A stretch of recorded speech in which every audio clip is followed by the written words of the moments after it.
Hola, ¿qué tal? Buenas tardes, espero que todo se encuentre muy bien. En este momento les voy a presentar lo que es una pequeña sesión sobre el tema de microcontroladores. Estos elementos se van a componer de los siguientes puntos. Lo que es propiamente qué son estos elementos, su arquitectura general y los criterios de clasificación en los que podemos agruparlos.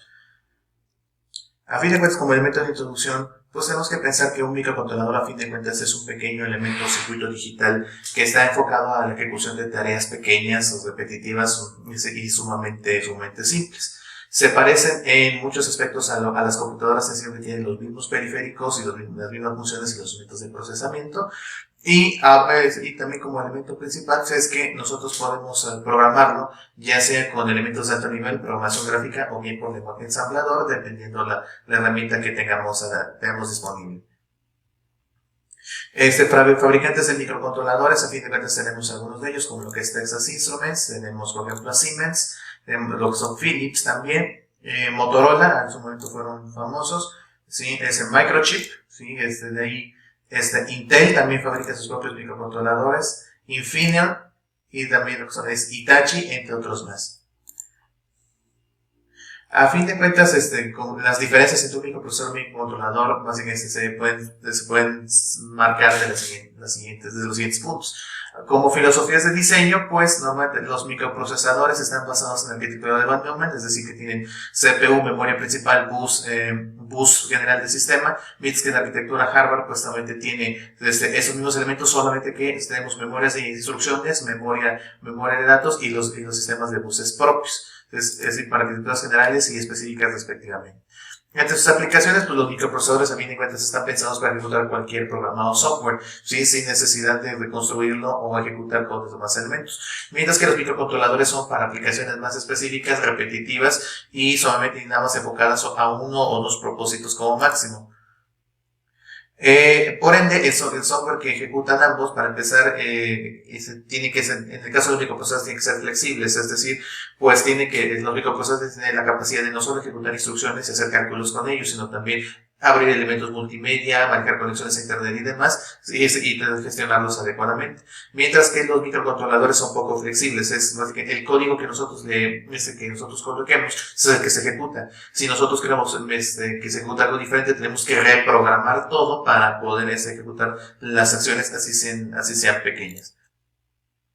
En cuanto a costos, obviamente, pues ante tanta flexibilidad y tanta compatibilidad, los microprocesadores son evidentemente altos. Entonces, su costo es alto, mientras que los microcontroladores, incluso en sus gamas bajas, son relativamente baratos. En cuanto obviamente la complejidad del software, obviamente están más enfocados los microprocesadores a ejecutar elementos complejos como multimedia, gráficos, audio, etcétera, ¿no? Mientras que sí, básicamente lo que es la ejecución de los microcontroladores tiene que ver con procesamiento de datos, es decir, entradas, salidas, operaciones básicas como suma, resta, lógicas y demás, y también elementos de conmutación y comunicación.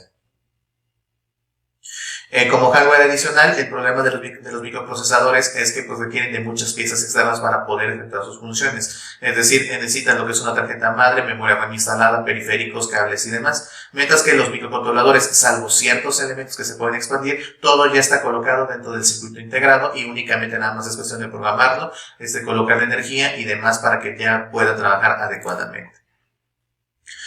Como arquitectura general, pues hay estos 6 elementos principales, lo que es como analizar lo que es arquitectura básica elemental, sus puertos digitales, conversores, timers y demás, ¿no? Como arquitectura principal, hay que pensar a los microcontroladores como microcomputadoras. A fin de cuentas, tenemos los mismos componentes que en una computadora personal convencional, nada más que en cuestiones meramente reducidas. Sí, por ejemplo, podemos ver que por esa parte tenemos dentro de una unidad central de procesamiento, pues tiene unidad de control y de codificación, una unidad de métrica lógica y obviamente registros internos donde todos los datos se almacenan.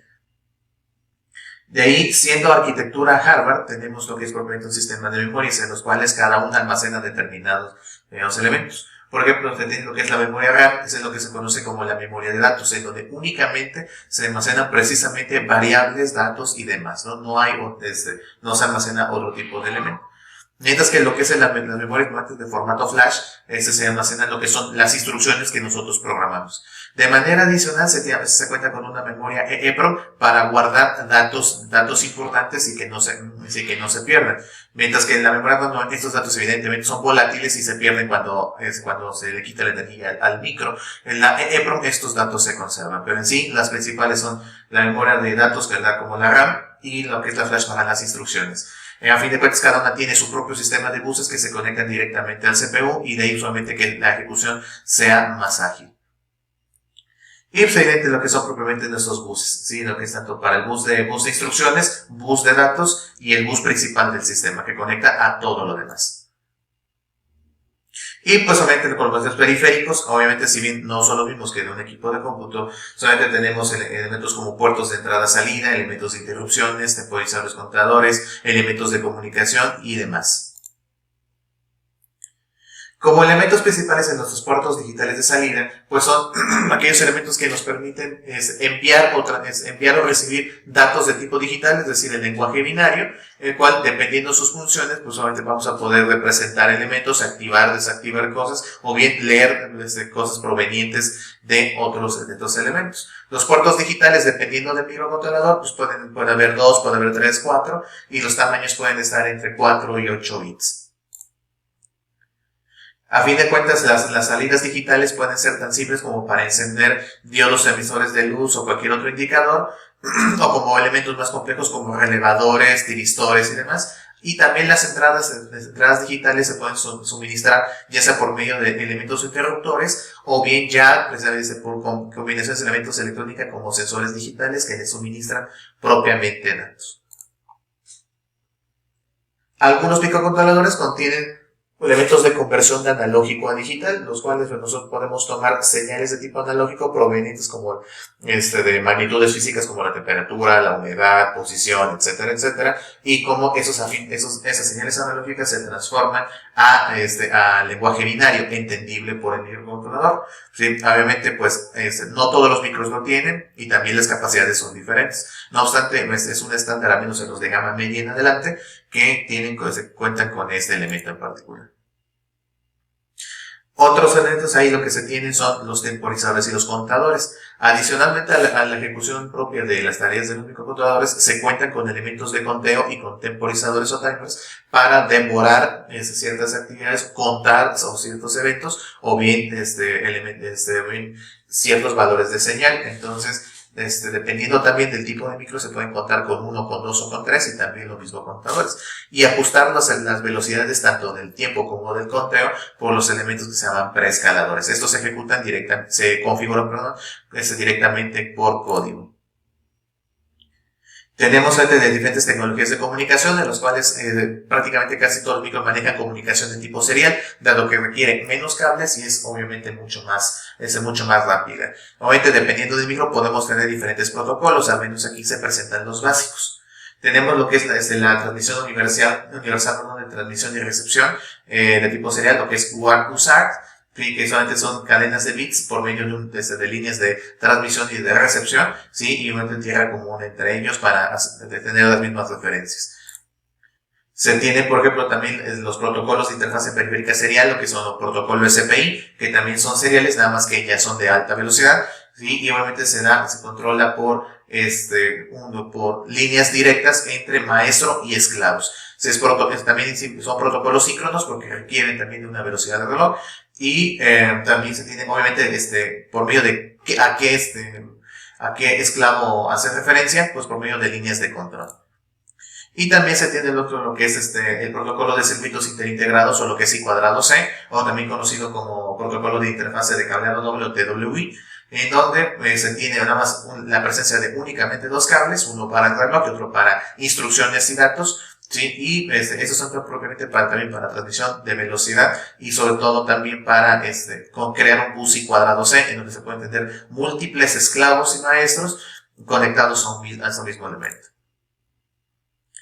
Adicionalmente también como un microprocesador, los microcontroladores contienen un reloj interno, un oscilador, que es lo que genera la señal cuadrada con la cual todos los elementos se sincronizan y se transmiten y o reciben datos. Algunos microcontroladores obviamente nada más tienen un reloj interno, que constituye un cristal de cuarzo, aunque también otros micros tienen la posibilidad de que se les suministre su señal por medios externos, y eso se pueden dar por otro cristal oscilador externo, se pueden hacer comienzos de circuitos RC, o bien generadores propios de señal. Ahora, con respecto a los criterios de clasificación de microcontroladores, pues tenemos dos criterios en concreto. Se puede hacer por sus funciones, es decir, ahí que se pone de propósito general o especializados, o bien acorde a sus prestaciones, en los cuales se puede hacer gama baja, gama media y gama alta, ¿sí? Ahora, si lo hacemos por sus funciones, tenemos microcontroladores de propósito general, en los cuales se tienen componentes básicos o varios, sí que implican comunicación tanto digital como analógica, convertidores, con conversores, timers y demás, y también elementos de comunicación, y esos tienen la posibilidad de que no vienen programados ya de fábrica, sino nosotros podemos conseguirlos de manera limpia, y ya nosotros nos encargamos de programar el código necesario y activar los elementos que necesitamos, y enfocado concretamente a sus funciones o al propósito que nosotros le demos, ¿sí? Y de ahí pues obviamente aplicaciones acorde al programador, es decir, el programador es el que le da el sentido, y obviamente pues es la ventaja que están disponibles para su compra o su venta. Mientras que los microcontroladores de propósito específico normalmente pueden tener los mismos elementos de periféricos que un microcontrolador convencional, o bien ya son expandidos, es decir, para mayor capacidad. Normalmente estos no están disponibles a veces a la venta, o sí, pero nada más como refacción, ¿sí? Y pues esto lo podemos encontrar más ya como parte de aparatos electrónicos, y ya como funciones en particular. O bien, si nos vamos por sus prestaciones, tenemos microcontroladores de gama baja, en los cuales pues obviamente no tienen un set de instrucciones no muy amplio, se tienen pocos puertos de salida, o a veces solo uno, y los tamaños de palabra pueden estar entre 4 a 8 bits, ¿sí? Son nuevamente circuitos integrados pequeños, y no únicamente a veces tienen nada más elementos de temporización y conteo y puertos digitales. Los microcontroladores de gama media, que normalmente se pueden encontrar de manera más sencilla, solamente tienen set de instrucciones más grandes, sí, porque ya implican ya otro manejo y la configuración de más elementos de periféricos internos. Pueden manejar datos entre 8, 12 o bien 16 bits, y pueden ser encapsulados que pueden variar desde los 16 pines a los 20 o hasta los 40. Aquí pues se tienen que son componentes extendidos, porque se tienen evidentemente más puertos digitales, más contadores y temporizadores, manejo de interrupciones tanto internas como externas, ¿sí? Relojes de entrada salida, conversores analógicos digitales, y tecnologías de comunicación serial. Mientras que los microcontroladores de gama alta ya son microcontroladores en cuanto a procesamiento ya son poderosos. Sí, pueden manejar datos que ocupan entre los 8, desde 16, 32, incluso 64 bits, o sea, ya casi a la capacidad de un microprocesador convencional. Se tiene lo que son encapsulados, pueden ser de los mismos tamaños, incluso pueden ser más grandes, o de montaje superficial como los que tenemos aquí en las imágenes, y sí, ya incluso tienen, además de los puertos digitales y demás componentes o periféricos extendidos, se también cuentan incluso con como elementos para manejar tecnologías o protocolos de comunicación entre computadoras. Por ejemplo, algunos pueden funcionar como host USBs, ¿sí? Para que funcione con dispositivo maestro, pueden manejar elementos de red, entre muchos otros. Por lo demás, eso sería todo de esta presentación. Les agradezco su atención y gracias y que tengan una buena tarde.